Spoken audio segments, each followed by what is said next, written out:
চোখ বন্ধ করে নামাজ পড়লে মনোযোগ বাড়ে, চোখ খোলা রেখে নামাজ পড়লে আমার মনোযোগ সেভাবে আসে না, আমি কি করব। আমার ছেলে সন্তান কোনো কথা শোনে না, খুব অবাধ্য, আমাকে কোনো আমল বলে দেন।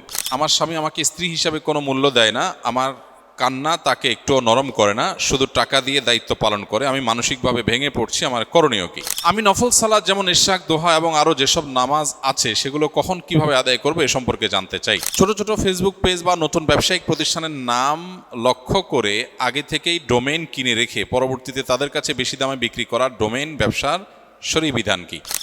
আমি একটি প্রতিষ্ঠানে নির্দিষ্ট মেয়াদের কোর্সে ভর্তি হয়ে সম্পূর্ণ ফি পরিশোধ করি, কিন্তু গুরুতর অসুস্থতার কারণে কোর্সে অংশ নিতে পারিনি। এখন প্রতিষ্ঠানটি কি আমার ভর্তি ফি রেখে দিতে পারবে নাকি ফেরত দেওয়া আবশ্যক। আমরা বাংলাদেশে বসে ভিপিএন বা আইপি ব্যবহার করে বিভিন্ন দেশের ভার্চুয়াল নম্বর দিয়ে ফেসবুক, টেলিগ্রাম, হোয়াটসঅ্যাপ ইত্যাদি অ্যাকাউন্ট তৈরি করে বিক্রি করি।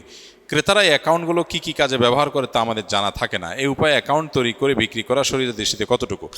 দাম্পত্য জীবনে অশান্তি আজ ঘরে ঘরে, কি আমল করলে দাম্পত্য জীবনে আমরা সুখ শান্তি পেতে পারি।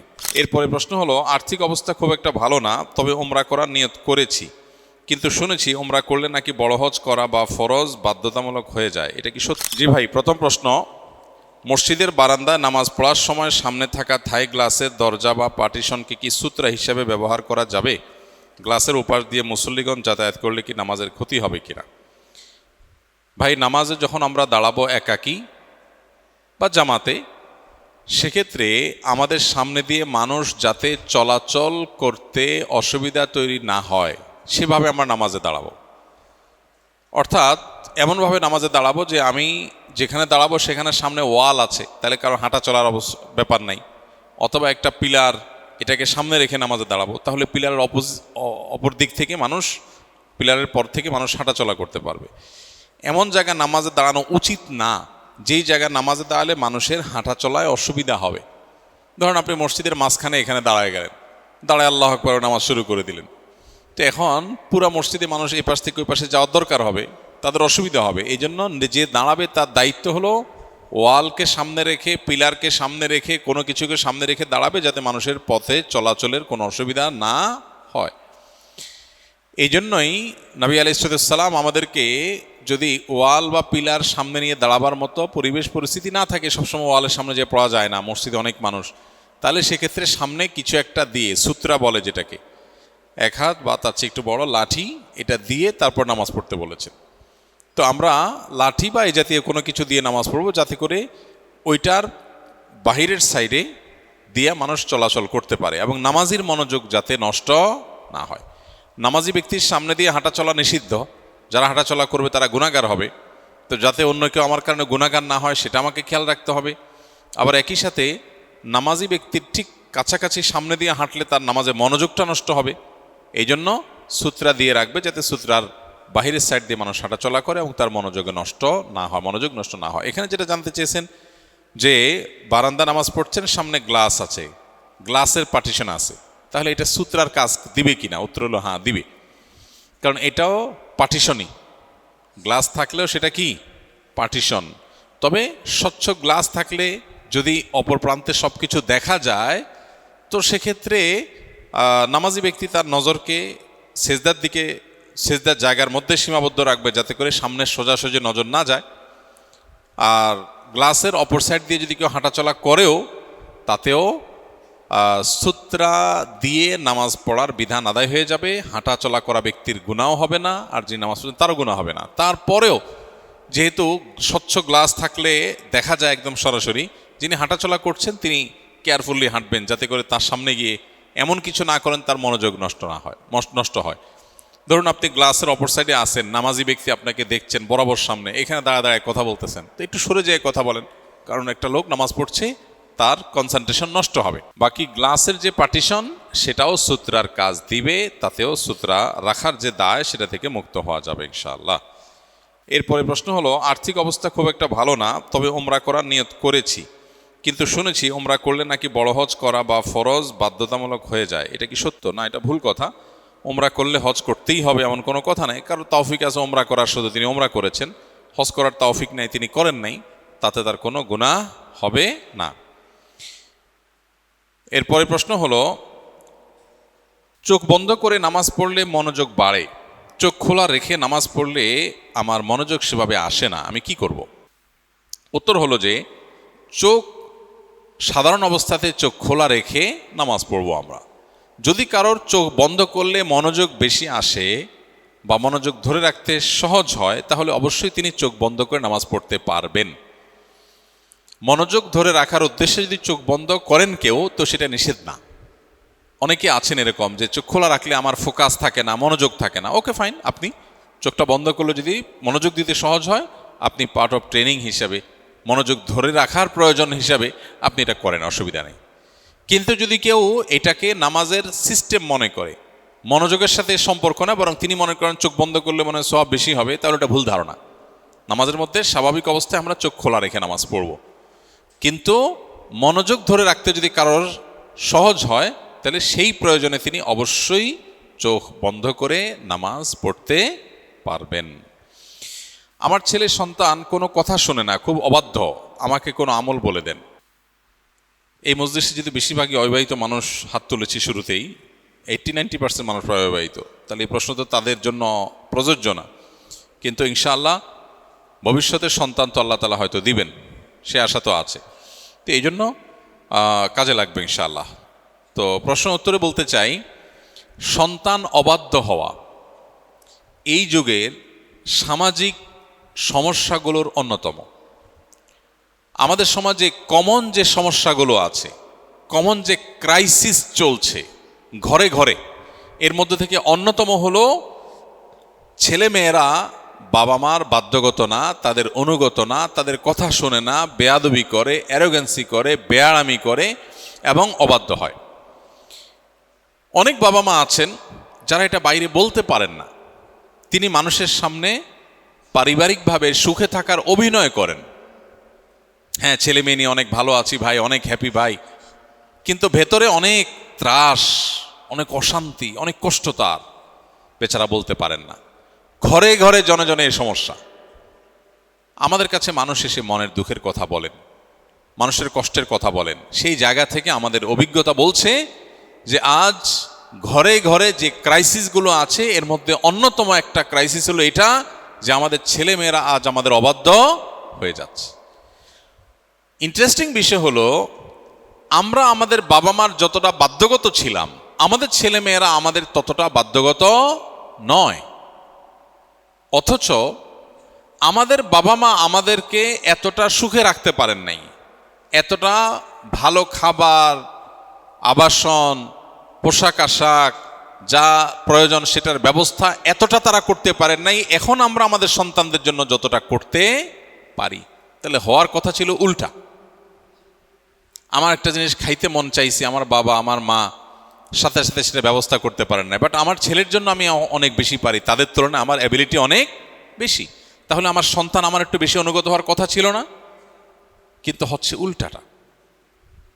কারণ কি?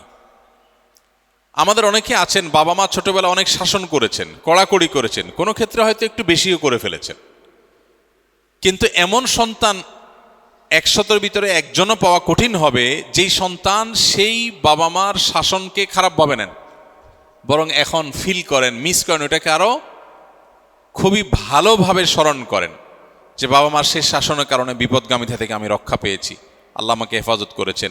বাবা মার শেষ শাসনকে অত্যন্ত নেয়ামত হিসাবে অ্যাপ্রিসিয়েট করে সন্তান। আর এখন শাসন বা প্রহার তো দূরের কথা, সন্তানকে একটু জোরে ধমক দিলেও সন্তান দেখা যায় মন খারাপ করে এবং বাবা মার প্রতি সম্পর্ক নষ্ট হয়ে যায় এবং তাদের প্রতি বিদ্বেষী হয়ে যায়, তাদের থেকে দূরে সরে যায়। এই সমস্যার কারণ কি ভাইরা আমার? একেবারে মূল এবং প্রধান কারণ যদি এক কথায় বলতে বলেন, তো আমার ক্ষুদ্র দৃষ্টিতে কোরআন এবং হাদিসের যতটুকু ইলম আল্লাহ আমাকে দিয়েছেন তার আলোকে আমি বলবো, এর মূল সমস্যা হলো আমাদের দিনদারিতার কমে যাওয়া।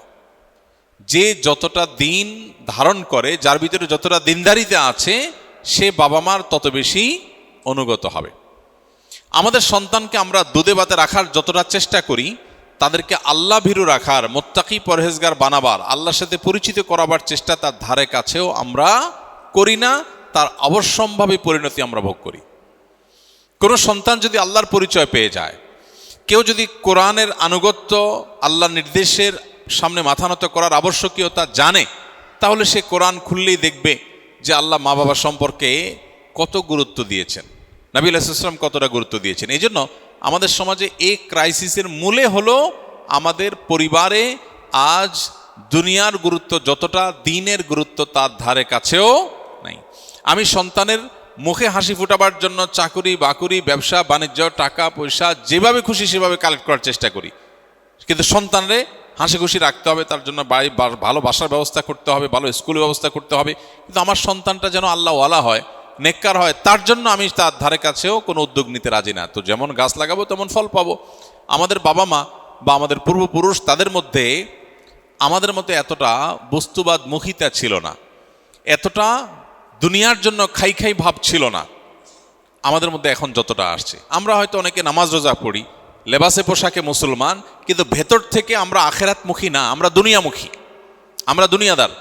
এর করুণ পরিণতি আমরা ভোগ করছি। এটা হলো অন্যতম বড় কারণ। দ্বিতীয় কারণ হলো মাদাখিলুশ শয়তান।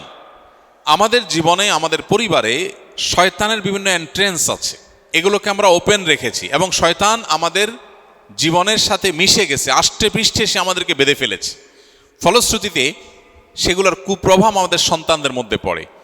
আজকের পৃথিবীকে এমনভাবে ডিজাইন করা হয়েছে, এমনভাবে আজকের সমাজ ব্যবস্থাকে ঢেলে সাজানো হয়েছে যে ছেলে মেয়ে বেয়াদব, অ্যারোগ্যান্ট হবেই হবে। তাকে উস্কানোর জন্য বহু আইটেম তৈরি করা হয়েছে, দীর্ঘ আলোচনার বিষয়। আমরা একটু চোখ কান খুললে দেখতে পাবো।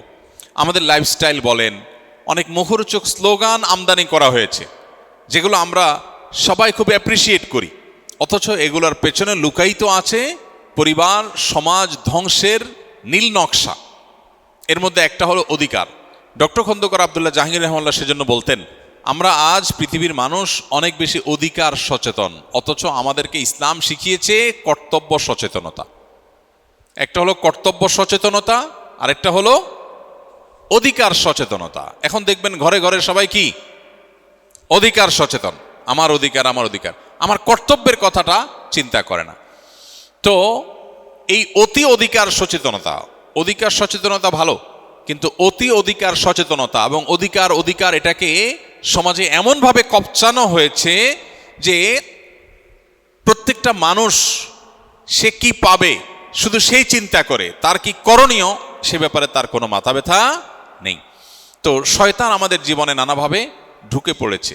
আর শয়তান ইয়াজরি আহাদাকুম মাজরাদ দাম, নবী আলাইহিস সালাম বলেছেন যে শয়তানকে আমরা চোখে দেখি না, আমাদের রক্তের প্রবাহের সাথে মিশে যেতে পারে। সহিহ বুখারীর হাদিস। শরীরের রক্ত প্রবাহের সাথে সে মিশে যায়, আমাদেরকে দুর্বল করে, আমাদের উপরে প্রভাব বিস্তার করে। মানুষ যে ক্রেজি হয়ে যাচ্ছে, ছোট ছোট বাচ্চারা ক্রেজি, বদমেজাজ, কারোর সাথে কারোর বনিবনা হয় না, ঝগড়া ঝাঁটি, অসহনীয় যন্ত্রণা, ফ্যামিলি ভেঙে খান খান হয়ে যাচ্ছে, বাবার সাথে সন্তানের সম্পর্ক নষ্ট হয়ে যাচ্ছে, ভাইয়ের সাথে ভাইয়ের বনিবনা হচ্ছে না, পার্টনারের সাথে পার্টনারের বনিবনা হচ্ছে না, কারোর সাথে কারোর বনিবনা হয় না। মানুষ অনেক বেশি আরামপ্রিয় হয়ে গেছে, বস্তুবাদী হয়ে গেছে, সহনশীলতা নষ্ট হয়ে গেছে। ইসলাম মানুষকে সহনশীল করে, ইসলাম মানুষকে ধৈর্যশীল করে, ইসলাম মানুষকে কর্তব্য পরায়ণ করে, ইসলাম মানুষকে অন্যের জন্য স্যাক্রিফাইস করা শেখায়। এই জন্য ইসলাম থেকে যত দূরে সরে যাবে মানুষ, তত মানুষের জীবনে অশান্তি আসবে। আল্লাহ তাআলা আমাদের সন্তানদের আমাদের বাধ্যগত নেককার সন্তান হওয়ার তৌফিক দান করুন।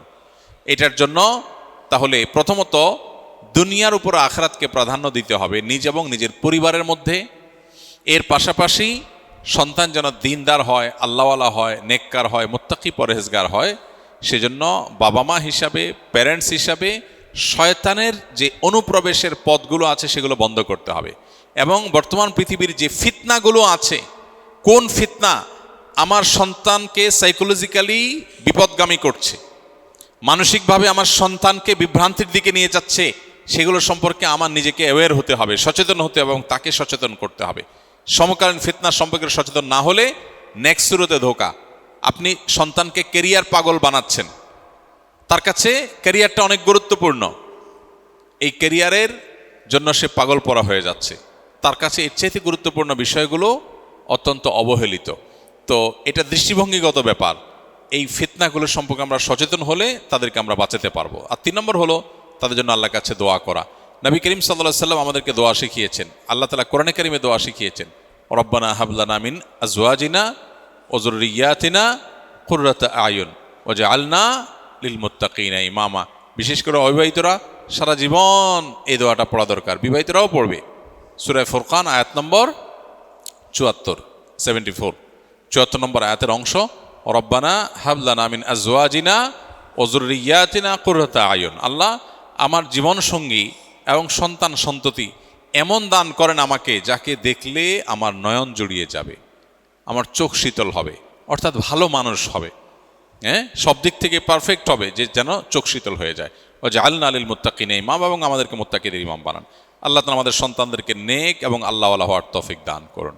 সন্তানকে সমকালীন ফিতনা থেকে বাঁচাবার জন্য সমকালীন চ্যালেঞ্জগুলো, ফিতনাগুলো জানতে হবে, যে কোন ফিতনাগুলো আমার সন্তানকে ধ্বংস করে। এ নিয়ে বহু বই বাজারে এসেছে, অনেক গুরুত্বপূর্ণ আপনার কোর্স অনলাইনে পাওয়া যায়, সেগুলো আমরা করতে পারি। ভালো পরিবেশ তার জন্য ব্যবস্থা করব এবং দোয়া করব। এরপরে প্রশ্ন হলো একজন মহিলার, আমার স্বামী আমাকে স্ত্রী হিসাবে কোনো মূল্য দেয় না, আমার কান্না তাকে একটুও নরম করে না, শুধু টাকা দিয়ে দায়িত্ব পালন করে, আমি মানসিকভাবে ভেঙে পড়ছি, আমার করণীয় কি? স্বামী হোক আর স্ত্রী হোক, পরস্পরকে রেসপেক্ট করা, পরস্পরের প্রতি মনোযোগ দেওয়া, এটা আমাদের কর্তব্যের অংশ। আল্লাহ তাআলা আমাদের উপর যে বিষয়গুলোকে অপরিহার্য করেছেন, অবধারিত করেছেন, করতেই হবে, সে বিষয়গুলোর মধ্যে একটা হলো জীবনসঙ্গীকে, লাইফ পার্টনারকে, স্বামী স্ত্রী পরস্পরকে সময় দিতে হবে, স্বামী স্ত্রী পরস্পরকে সময় দিতে হবে। যে বোন প্রশ্ন করেছেন, যদিও আমি জানি না যে তার স্বামী তার ইচ্ছার মূল্য দেন না বা তাকে মূল্য দেন না, এটার মিনিংটা কি। অনেক সময় এমন হয় যে নিজেদের চাহিদা অনেক বেশি থাকে। একজন দেখা যায় তার স্বামী তাকে যথেষ্ট যত্ন করে, কিন্তু তার কাছে মনে হয় যে না, আমাকে মনে যত্ন করছে না, শয়তান ওয়াসওয়াসা দেয়, এটা একটা ফ্যাক্ট। আরেকটা অসুবিধা হলো যে অনেকের প্রত্যাশা অনেক বেশি, আবার বাস্তবসম্মত আছে অনেকটা, যে অনেক ক্ষেত্রে স্বামী আসলে কেয়ারই না, সে শুধু টাকা পয়সা দিয়ে দায় সারে। অনেকে আছেন মাসে মাসে টাকা দিয়ে দিচ্ছে, খোঁজ খবর নাই, সে অমনোযোগী। এই দ্বিতীয়টা, সর্বশেষটা, এটা যদি হয়ে থাকে তাহলে সেক্ষেত্রে অবশ্যই স্বামী আল্লাহর কাছে গুনাহগার হবেন। শুধু টাকা দিয়ে স্ত্রীর দায়িত্ব আদায় করা চলবে না। আল্লাহ বলেছেন ওয়াশিরুহুন্না বিল মারুফ, তোমরা তোমাদের স্ত্রীদের সাথে জীবন অতিবাহিত করো, সংসার পরিচালনা করো সুন্দরভাবে, যথাযথভাবে। শুধু টাকা পয়সা দিয়ে যদি স্ত্রীর হক আদায় করে ফেলেছি বলে মনে হয়, তাকে একান্ত সময় দেওয়া না হয়, তার প্রয়োজন পূরণ করা না হয়, তাকে গুরুত্ব দেওয়া না হয়, তো অবশ্যই স্ত্রীর হক নষ্ট করেছেন। এখন এই ভদ্রলোক যিনি স্বামী, তার কাজ হবে তিনি নিজেকে সংশোধন করার। আর যে বোন প্রশ্ন করেছেন তাকে বলবো, যদি সত্যি আপনার স্বামী আপনাকে মনোযোগ না দেয়, ইগনোর করে, শুধু ভরণ পোষণটা দেয়, আপনি শুকরিয়া আদায় করেন এই দিক বিবেচনা করে যে অনেক অমানুষ আছে আপনার স্বামীর চাইতেও তারা আরও বেশি পাষাণ, তারা স্বামী হিসাবে স্ত্রীর ভরণ পোষণটাও দেয় না, আপনার তো ভরণ পোষণটা অন্তত দেয়। অনেকে আছে সেটুকুও দেয় না। ইমানদার যখন তার চাইতে, নিজের চাইতে কষ্টে থাকা মানুষটার দিকে তাকাবে, তখন সে ভালো ফিল করবে, তখন মানসিক কষ্টটা তার দূর হয়ে যাবে। এজন্য আপনার সেদিকটা খেয়াল করা দরকার। আর আল্লাহ রাব্বুল আলামিন পৃথিবীতে সবাইকে সব দিক থেকে সুখী করেন না, অদ্ভুত এক সিস্টেম আল্লাহ তাআলার। একজন অনেক বড় সাকসেস তার ক্যারিয়ারে, উনি অনেক সফল ব্যবসায়ী, সফল উদ্যোক্তা, সফল এন্টারপ্রেনর, সফল ডাক্তার, সফল ইঞ্জিনিয়ার, সফল আলেম, উনি ওনার ক্যারিয়ারে অনেক সফল, কিন্তু বাসায়, পারিবারিক জীবনে তিনি চরম ব্যর্থ। এরকম মানুষ ভুরি ভুরি আছে। আপনি বাইরে খুব ফিটফাট দেখবেন, কিন্তু ভেতরে সদরঘাট। বাইরে ফিটফাট, ভেতরে কি সদরঘাট। বাহিরে মনে হচ্ছে উনি খুব শান্তির অভিনয় করতেছে, হ্যাঁ উনি অনেক হ্যাপি, হানতান, আসলে অশান্তির সমুদ্রে হাবুডুবু খাচ্ছে। আর এখন দুনিয়াটাই হলো অভিনয়ের দুনিয়া, এখনকার পৃথিবীটাই হলো কিসের? অভিনয়ের পৃথিবী। চতুর্দিকে নাটক আর নাটক, অভিনেতা ছাড়া কিচ্ছু নাই, সবাই অভিনেতা। একজন আলেম চট্টগ্রামের বলতেছিলেন যে ভালো স্বামী বলতে পৃথিবীতে কিচ্ছু নাই, কে কতটা ভালো অভিনয় করতে পারে সেটা হলো বিষয়। হ্যাঁ, অভিনয় কে কত ভালো পারে সেটা হলো বিষয়। যাই হোক, এটা আবার বেশি একেবারে নেতিবাচক হয়ে যায়, এবং ভালো মানুষ নাই বললে ভুল হবে, আছে, বহু মানুষ আছে আলহামদুলিল্লাহ, এর মধ্যেও আছে। তো এই জন্য ভাই আমাদের মনে রাখতে হবে যে দুনিয়াটা জান্নাত না, দুনিয়াটা জান্নাত না। এখানে সব কিছু মনমতো হবে না ভাই। একজন মহিলা তার স্বামীটা এত কেয়ারি, মাশাল্লাহ, খুব যত্ন করে, খুব মনোযোগ দেয়, খুব খেয়াল করে, মাকার পয়সা করি নাই, ফকিরনি, কি বলেন? এখন তাকে নিয়মিত মাসে টাকা পয়সা দেয়, খরচ খরচা দেয়, কোনো অসুবিধা নেই। তার কাছে ব্যাপার এটাই সবচেয়ে বড় ব্যাপার। তার কথা হলো ভাই টাকার দরকার নাই, কেয়ার হইলেই হবে। যার যেটা না থাকে ওইটার গুরুত্ব তার কাছে বেশি থাকে, শয়তান ওটা আগো তার কাছে গুরুত্বপূর্ণ করে তোলে। আর যার স্বামী টাকা পয়সা দেয় না, সারাদিন ঘরে বসে থাকে আর মহব্বত করে, ভালোবাসা বলে, আই লাভ ইউ বলে, সারাক্ষণ শুধু পাম্পট্টি দেয়, ওই মহিলার কাছে এটা একটা বোঝা। বাবা এত আই লাভ ইউর কাম নাই, টাকা পয়সা কামাই করে নিয়ে আসো। দুনিয়াটা এমন, শয়তান এমনভাবে আমাদের সামনে তুলে ধরেছে, যার যেটা নাই শয়তান তার কাছে ওইটার জন্য হাহাকার তৈরি করে। আর ইমানদার এগুলোর সবগুলোর বিরুদ্ধে যুদ্ধ করে, এই বলে যে আল্লাহ যে অবস্থা রেখেছেন আলহামদুলিল্লাহ। আমার সঙ্গে যদি অমানুষ হয় তাকে মানুষ করার চেষ্টা আমি করব, কিন্তু অ্যাট দ্য সেম টাইম আমি আল্লাহর প্রতি কোনো অভিযোগ আমার নাই, আমি শুকরিয়া আদায় করব, কারণ এর চাইতে বেশি ক্রাইসিসে বহু মানুষ আছে আমাদের কাছে, অর্থাৎ হুজুরদের কাছে মানুষ সুখের দিনে আসে না। এই ছেলে বসো। আমাদের কাছে মানুষ, হুজুরদের কাছে সাধারণত মানুষ সুখের সময় আসে না। আসে কখন? ঠেলায় পড়লে, ঠেকে গেলে, তখন হুজুরদের কাছে আস। হ্যাঁ, ডাক্তার এবং হুজুর এই দুই শ্রেণী মানুষের কাছে মানুষ সুখের সময় যায় না, আসে দুঃখের সময়। তো বহু মানুষ আছে যাদের দুঃখ শুনে আমাদের অবাক লাগে যে এই লোক দুঃখে আছে, মানুষ চিন্তাও করবে না। পাত্র হিসাবে তাকে দেয়া হলে যে কোনো পাত্রীপক্ষ রাজি হয়ে যাবে। আবার পাত্রীপক্ষের অনেকে আছেন যে পাত্রীর প্রোফাইল, ফ্যামিলি হিস্ট্রি দেখলে যে কোনো পাত্র অস্থির হয়ে যাবে, কিন্তু ভেতরের হিস্ট্রি জানলে কেউ সামনে আগাবে না। এক একজনকে আল্লাহ তাআলা এক একটা দিয়ে পরীক্ষা করেন। পৃথিবীর কোনো মানুষ 100% সুখী নাই। সুখে ওই লোকটাই যে লোকটা পরিপূর্ণ দিনদার হতে পেরেছে, আল্লাহর সামনে নিজেকে পরিপূর্ণ সুপর্দ করতে পেরেছে, যে লোকটা বলেছে আল্লাহ যা দিয়েছেন আলহামদুলিল্লাহ, এই লোক সুখী। কারণ তার কোনো দুঃখ নাই, তার এক্সপেকটেশনই নাই। এক্সপেকটেশন না থাকলে আর দুঃখ আসবে কোত্থেকে? সে আশাই করে যে সুখের জায়গা হলো জান্নাত, এটা দুনিয়া, এখানে সব কিছু মন মতো হবে না। কারোর স্বামীটা অনেক ভালো, শাশুড়িটা খারাপ। হ্যাঁ, কারোর শাশুড়িটা ভালো, স্বামীটাও ভালো, কিন্তু দেবর ননদগুলো অমানুষ। কারোর হয়তো এগুলোর সবই ভালো মাশাআল্লাহ, কিন্তু পয়সা নাই। কারোর আবার পয়সা আছে, সবই ঠিক আছে, কিন্তু স্বামীটার চরিত্র খারাপ। আছে না নাই? এক একজনের এক এক সমস্যা। আরেকজনের সব ঠিক আছে, কিন্তু স্বামীর মুখেতে সারাদিন দুর্গন্ধ বাইর হয়। মানে মাইনর ছোটখাটো ইস্যু আছে যেটা তার জন্য অনেক কষ্টের। ইমানদারের জন্য সান্ত্বনাটা হলো কোথায়? দুনিয়া এটা জান্নাত না। এখানে সব কিছু মন মতো। এখানে যদি সব পারফেক্ট হয়ে যেত তাহলে গোলাপের চারপাশে কাঁটা থাকতো না। গোলাপের চারপাশে কাঁটা, গোলাপের চারপাশে কাঁটা আছে, এটা দুনিয়া। জান্নাতের গোলাপে হয়তো কাঁটা থাকবে না। দুনিয়াতে গোলাপ নিবেন, কাঁটাবিদ্ধ হবেই। গোলাপ নিবেন, কাঁটাবিদ্ধ হবে না, এটা হবে না। এই জন্য দুনিয়াতে যেই কোনো কিছুতে অতৃপ্তি থাকবে। এই জন্য আমার যে বোন প্রশ্ন করেছেন তাকে বলবো আলহামদুলিল্লাহ বলুন, সবর করুন, স্বামীকে সংশোধন করবার চেষ্টা করুন, ওলামা একরামের দ্বারা মোটিভেশন করাবার চেষ্টা করুন, আল্লাহর কাছে দোয়া করুন এবং দিল থেকে বলুন, আল্লাহ অ্যাটলিস্ট আমার স্বামীটা তো ক্যান্সার আক্রান্ত না, আমার স্বামীটা তো অ্যাটলিস্ট বড় কোনো দুরারোগ্য ব্যাধিতে ভুগছে না, চরিত্রহীন না, বা অন্য দিক থেকে তার আরও খারাপ হতে পারতো সেটা তো অন্তত না। আলহামদুলিল্লাহ, আল্লাহ তাআলা আমাদেরকে মানসিকভাবে সুখ এবং শান্তির নিয়ামত হাসিল করার তৌফিক দান করুন। আমি নফল সালাত যেমন ইশরাক, দোহা এবং আরও যেসব নামাজ আছে সেগুলো কখন কিভাবে আদায় করবো এ সম্পর্কে জানতে চাই। নফল নামাজ, বিশেষ করে ইশরাক, দোহা, তাহাজ্জুদ, এগুলোর টাইমিংটা কি? এ সম্পর্কে প্রথম কথা হলো যে 5 ওয়াক্ত নামাজের পর, ফরজ নামাজের পর, ওয়াজিব নামাজের পর নফল নামাজগুলোর মধ্যে সবচেয়ে গুরুত্বপূর্ণ নফল নামাজ কোনটা?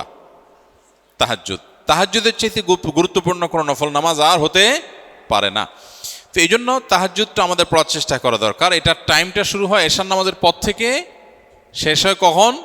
ফজরের ওয়াক্ত হওয়ার আগ পর্যন্ত। এই জন্য আমাদের কাজ হবে ভোর রাতে উঠে তাহাজ্জুদ পড়া, সেটা সবচেয়ে উত্তম। সেটা যদি না পারেন তো অন্তত তাহাজ্জুদের নিয়তে, কিয়ামুল লাইলের নিয়তে রাতে শোয়ার আগে 2 রাকাত 4 রাকাত নামাজ পড়লেও সেটা তাহাজ্জুদের মধ্যে গণ্য হবে। যদিও তাহাজ্জুদের সবচাইতে ভ্যালুয়েবল টাইম হলো ভোর রাত।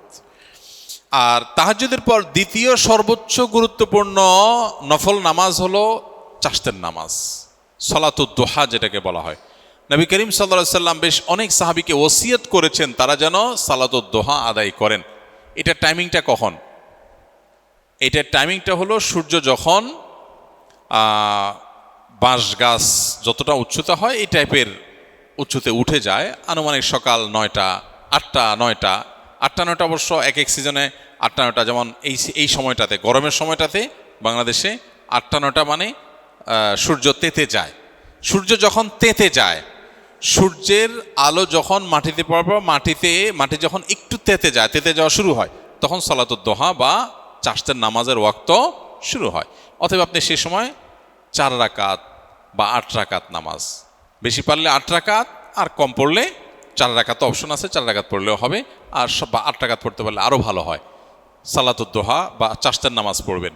এই টাইমে আমরা সবাই কর্মব্যস্ত থাকি, এই নামাজটা আমাদের পড়া হয় না। মাঝে মধ্যে পড়বেন, অন্তত শুক্রবারে বা যেদিন সুযোগ হয় তখন পড়বেন। কারণ নবী করিম সাল্লাল্লাহু আলাইহি সাল্লাম এই নামাজের জন্য অনেক সাহাবীকে বিশেষভাবে ওসিয়ত করেছেন যে এটা ছাড়বা না। আমাদের শরীরের প্রত্যেকটা জোড়ার তরফ থেকে সাদাকা আছে। প্রত্যেকটা জোড়ার আল্লাহ তাআলা অনেকগুলো জোড়া আমার বডিতে দিয়ে রেখেছেন। এই জোড়াটা যদি আল্লাহ না দিতেন তো আমার চলাফেরা কঠিন হয়ে যেত। আমার বডিতে আল্লাহর অজস্র নেয়ামত আছে, এই নেয়ামতগুলোর শুকরিয়া আদায় হয়ে যায় সালাতুদ দুহার মাধ্যমে। এই জন্য সালাতুদ দুহা মাঝে মধ্যে পড়বো আমরা। 3 নম্বর সালাতুল ইশরাক। এটার টাইমিংটা হলো সূর্য উঠার আনুমানিক 15-20 মিনিট পর থেকে, সূর্য ওঠার পরপর, একদম সূর্য ওঠার ঠিক 15-20 মিনিট এই টাইমটা নামাজ পড়া যাবে না। তারপরে সালাতুল ইশরাকের নামাজ আমরা পড়ব। আর এরও 1-2 ঘন্টা পর যখন সূর্য তেতে যায় তখন আমরা সালাতুল দোহা বা চাশতের নামাজ পড়ব। যদিও অনেক ওলামাদের মতে দোহা 4 আর ইশরাক একই নামাজ, যেমন সৌদি আরব ওলামা ইকরাম অনেকের মতে এটা, কিন্তু হাদিসগুলোর দিকে তাকালে 2 নামাজই মনে হয় এবং সেটাই অধিক গ্রহণযোগ্য। তো সালাতুল ইশরাক, সালাতুদ দোহা এবং সালাতুত তাহাজ্জুদ, এই 3টা নফল নামাজ আমরা নিয়মিত পড়বো। এর বাইরে আরও বহু নফল নামাজ আছে। ছোট ছোট ফেসবুক পেজ বা নতুন ব্যবসায়িক প্রতিষ্ঠানের নাম লক্ষ্য করে আগে থেকেই ডোমেইন কিনে রেখে পরবর্তীতে তাদের কাছে বেশি দামে বিক্রি করা ডোমেইন ব্যবসার শরঈ বিধান কি?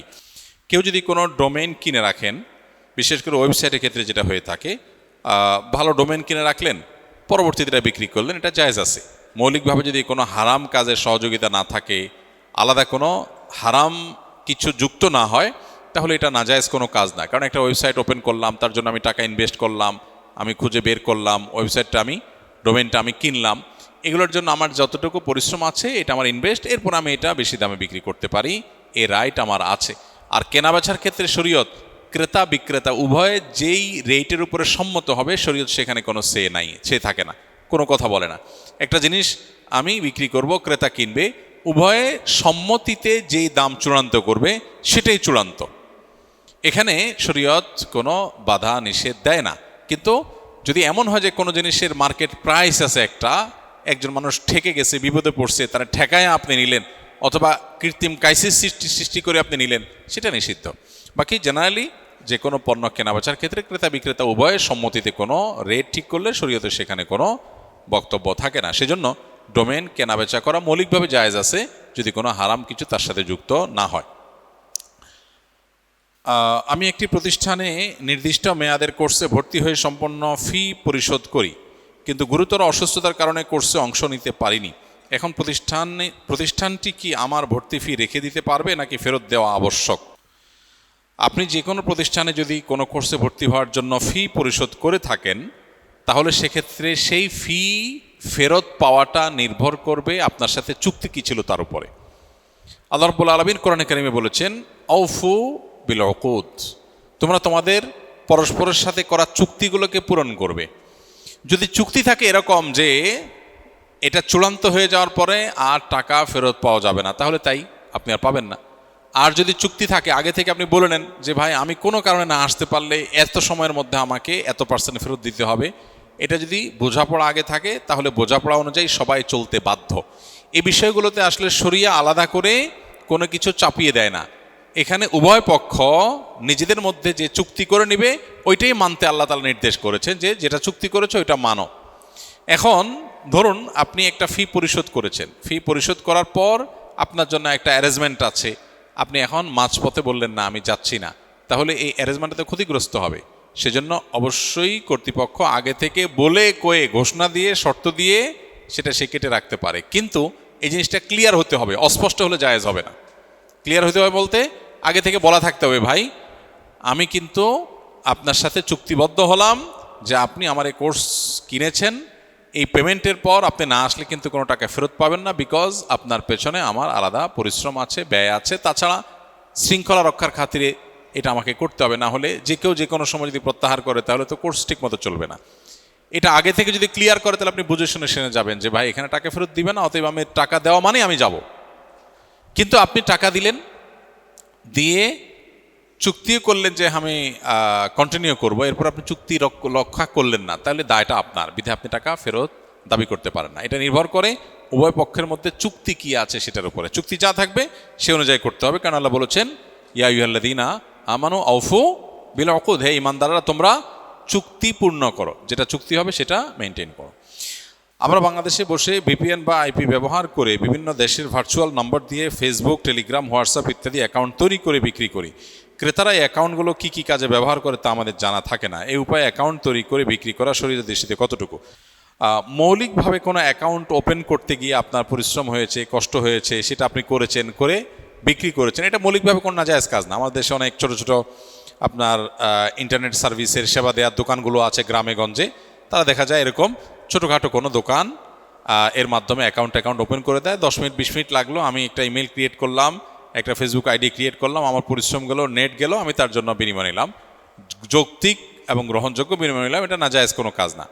কিন্তু এই যে ভিপিএন দিয়ে বিভিন্নভাবে আপনার প্রচুর পরিমাণে অ্যাকাউন্ট কিনে তৈরি করে সেগুলো বিক্রি করলে সাধারণত এগুলো আপনার বিভিন্ন রকমের স্ক্যামিংয়ে ইউজ হয় এবং এগুলো দিয়ে অনেক প্রতারণা হয়ে থাকে, সেটা বলা বাহুল্য।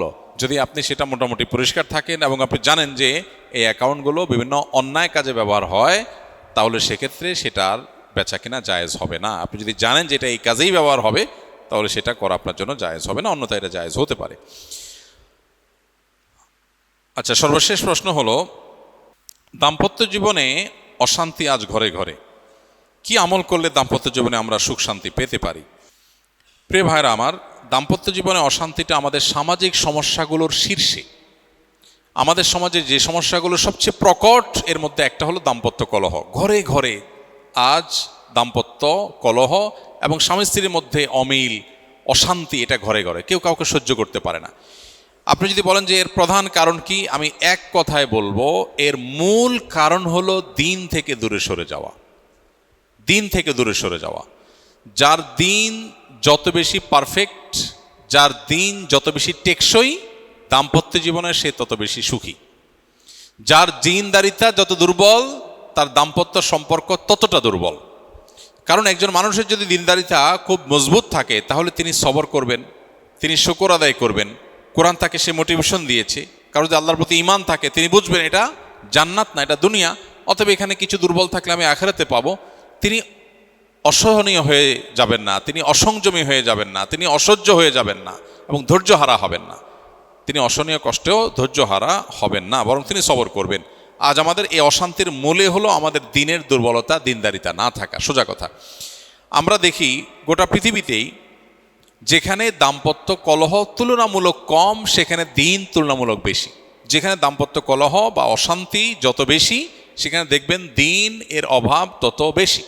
গোটা পৃথিবীতে আপনি এটা অল ওভার মিলায় দেখতে পারেন যে একজন মানুষ, তাকে আল্লাহ তাআলা পার্থিব সম্পদ এবং প্রাচুর্য কম দেন নাই। বিশেষ করে পশ্চিমা দুনিয়াতে তাকালে দেখি আমরা ওদের নাই কি, পার্থিব জীবনের ভোগের সব উপকরণ আছে, কিন্তু ফ্যামিলিগতভাবে দাম্পত্য জীবনে তারা অত্যন্ত অসুখী।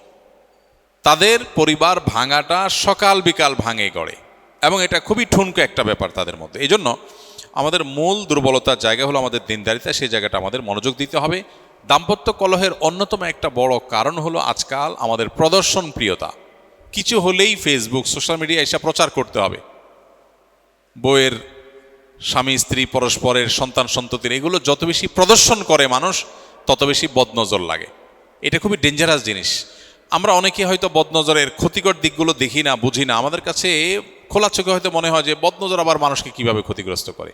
ভাইরা আমার, এর চেয়ে বড় ডিজাস্টার কি আছে? গোটা পৃথিবীতে মানুষ সুখের সমস্ত উপকরণের মধ্যে থেকেও ডিপ্রেসড। এখন মানুষ যত ডিপ্রেশনে আছে, আগের যুগে মানুষ কি এত ডিপ্রেশনে ছিল? দিন যত অতিবাহিত হচ্ছে মানুষের ডিপ্রেশনের পরিমাণ বাড়ছে না কমছে?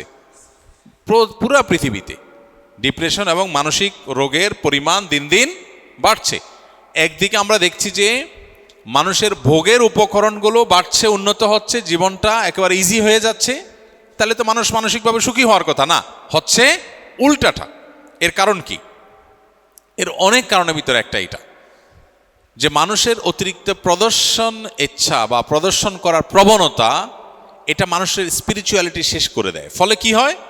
ফলে তার অন্তঃসার শূন্য একটা জীবন সে ধারণ করে। এর চেয়ে বড় ডিজাস্টার কি আছে? যে সুখের এত উপকরণ আছে, মানুষ সুখী না। আপনি মনে করেন বদনজরে কই ক্ষতি হয়? কই যারা এই যে বাহিরে খাবার রাখছে সেগুলো খাচ্ছে, হোটেলের প্রদর্শন হচ্ছে, টেলিভিশনের স্ক্রিনে, মোবাইলের পর্দায় আপনার অনবরত অ্যাডভার্টাইজ দেখা হচ্ছে, মানুষ দেখছে, হাজার হাজার লাখ লাখ কোটি কোটি মানুষ দেখছে, বদনজর লাগছে, ওইটা আবার মানুষ ভোগ করছে। মানুষ অসুবিধা হচ্ছে না তো? অসুবিধা দিয়েই তো জীবনটা ভরা, অসুবিধা হচ্ছে না কে বললো? প্রতিটা ঘরে ঘরে, প্রতিটা জনজনে অশান্তি। তো এই জন্য দাম্পত্য জীবনে অশান্তির অন্যতম একটা বিষয় হলো প্রদর্শন ইচ্ছা। খুব বেশি গল্প দিয়ে বেড়ানো, খুব বেশি প্রকাশ করে বেড়ানো স্বামী স্ত্রীর ব্যক্তিগত সম্পর্কগুলোকে, এগুলো বদনজরের একটা কারণ হয়। এর ফলে অনেক ভালো ভালো দম্পতি টিকে না, দাম্পত্য জীবন শেষ হয়ে যায়, বদনজর লেগে যায়। খুব ডেঞ্জারাস। বদনজর এমন একটা জিনিস হাদিসে আসছে যে ওঁটকে পাতিলে আর মানুষকে কবরে পর্যন্ত নিয়ে যায়, কুরে কুরে শেষ হয়ে যায়, মানুষ টেরও পায় না।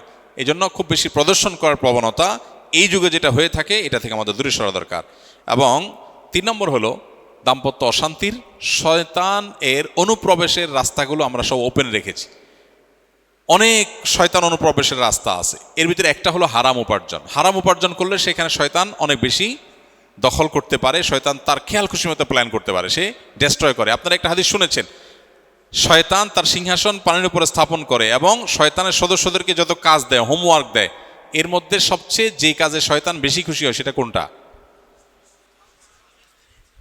দাম্পত্য সম্পর্ক ভাঙতে পারলে, একটা বিবাহ বিচ্ছেদ হলে শয়তান সবচেয়ে বেশি খুশি হয়। একটা মানুষ খুন করলে শয়তান এসে খুশি হয় না। একজন মানুষকে মাদক আসক্ত করতে পারলে, মাদক সেবন করাতে পারলে শয়তান এত খুশি হয় না। যত খুশি হয় একটা সংসার ভেঙে গেলে। তাহলে বুঝতে হবে এটা মানুষের জন্য, ইমানদারদের জন্য কত বড় ক্ষতিকর বিষয়। আপনারা বেশিরভাগ মানুষ অবিবাহিত, এখনো জীবনের এই চ্যাপ্টার আসে নাই। আল্লাহর কাছে দোয়া করেন এখন থেকেই আল্লাহ যেন দাম্পত্য জীবনে সুখ শান্তি দান করুন। অনেকে আবার দাম্পত্য জীবনে এই সমস্ত অশান্তির হিস্ট্রি শুনতে শুনতে এখনকার যুবকদের মধ্যে বিবাহ ফোবিয়া চলে আসছে, বিবাহ ভীতি তৈরি হয়েছে। অনেক ছেলেমেয়েরা বিয়ে করতে চায় না। এটা আরেক সমস্যা। ইমানদার কোনো কিছুকে এত ভয়ঙ্কর লেভেলে নিবে না। এটা তো দুনিয়া। বিয়ে হয়েছে, বিয়ে হবে, হইলে যদি সমস্যা হয় সমাধান হবে। এখন ছেলে হোক মেয়ে হোক বিয়ে বসতে চায় না কেন? ওরে বাবা, বিয়ে বসলে না জানে ঝামেলা, হয়তো ঝামেলা হবে। পুরুষ মানুষ এতটা ভীত হলে চলবে? মহিলা মানুষের ক্ষেত্রে একই কথা প্রযোজ্য। এত ভীত হলে চলবে? আমাদের জীবনটাকে আমরা আর্টিফিশিয়াল করে ফেলেছি। একটা বিয়ে মানে বিশাল ঘটা, ভেঙে গেলে অনেক লস। সাহাবীদের জীবন খুব সিম্পল ছিল। বিয়ে করতে আসছে একজন, বনিবনা হয় নাই, পাশে থাকে একজন, কয় তাহলে আমি রাজি আছি। ঠিক আছে, রাজি আছো? ওকে, ঠিক আছে, বিয়ে হয়ে গেছে। কত সিম্পল। আবার কোনো কারণে বিয়ে হয় না, তালাক হয়ে গেছে, তো অসুবিধা নাই, আরেকজন বিয়ে করে ফেলছে। আর আমাদের বিয়ে মানে বিরাট আদা জল খসাও, বিরাট প্রস্তুতি প্রিপারেশন নাও। জীবনে যত বেশি ঘটা, যত বেশি আনুষ্ঠানিকতা, যত বেশি আড়ম্বরতা, জীবনটা তত বেশি কঠিন হয়। আমরা জীবনটাকে কঠিন করে ফেলেছি। সাহাবা ইকরামের জীবনটা খুব ইজি ছিল। তো আর্টিফিশিয়াল যে লাইফ আমরা দেখছি অনেক চাকচিক্যপূর্ণ, এটা মানুষকে আলটিমেটলি শান্তি দেয় না, সেটা হাড়ে হাড় আমরা টের পাচ্ছি। তো এই জন্য ভাইয়েরা, বিয়ের ক্ষেত্রে, দাম্পত্য অশান্তির ক্ষেত্রে শয়তানের অনুপ্রবেশের রাস্তাগুলো বন্ধ করতে হবে। এর ভিতরে একটা হলো হারাম উপার্জনের কথা বলেছি, আর একটা হলো মিউজিক। ঘরে ঘরে এখন আপনি গান শোনেন না, কিন্তু আপনি একটা ভিডিও দেখছেন, একটা নিউজের ক্লিপ দেখছেন, ওইটার মধ্যে ব্যাকগ্রাউন্ড মিউজিক আছে, আপনি শুনছেন। আপনার ভেতরে শয়তান বিভিন্নভাবে ইন করার রাস্তা এখান থেকে তৈরি হয়। শয়তানই মানুষের মধ্যে দাম্পত্য কলহটা মূলত তৈরি করে। এর পাশাপাশি আরেকটা হলো বিকৃত যৌনতা। এটা এখন গোটা বিশ্বব্যাপী একটা সংকট, সোজা কথা। আপনারা অ্যাপস্টিন ফাইল সম্পর্কে শুনেছেন কয়দিন আগে, না? লক্ষ্য রাখবেন, বিকৃত যৌনতা এটা পার্ট অফ রিচুয়াল, তাদের শয়তানকে তুষ্ট করার একটা কাজ। এখন ঘরে ঘরে এই জিনিসটাকে আজ পশ্চিমারা ঢুকিয়ে দিয়েছে। এটাও শয়তান অনুপ্রবেশের একটা মাধ্যম। এর ফলে কি হয়? দাম্পত্য অশান্তি শুরু হয়। এই জন্য আমাদেরকে দিনে ফিরে আসতে হবে, কোরআন এবং হাদিসের দিকে ফিরে আসতে হবে, যদি আমরা দাম্পত্য এবং সার্বিক সুখ শান্তি চাই। আল্লাহ আমাদেরকে সেই তৌফিক দান করুন। জাযাকুমুল্লাহ খাইর। সুবহানাল্লাহ ওয়া বিহামদিহি, সুবহানাকাল্লাহুম্মা ওয়া বিহামদিকা, আশহাদু আল্লা ইলাহা ইল্লা আনতা, আস্তাগফিরুকা ওয়া আতুবু ইলাইক।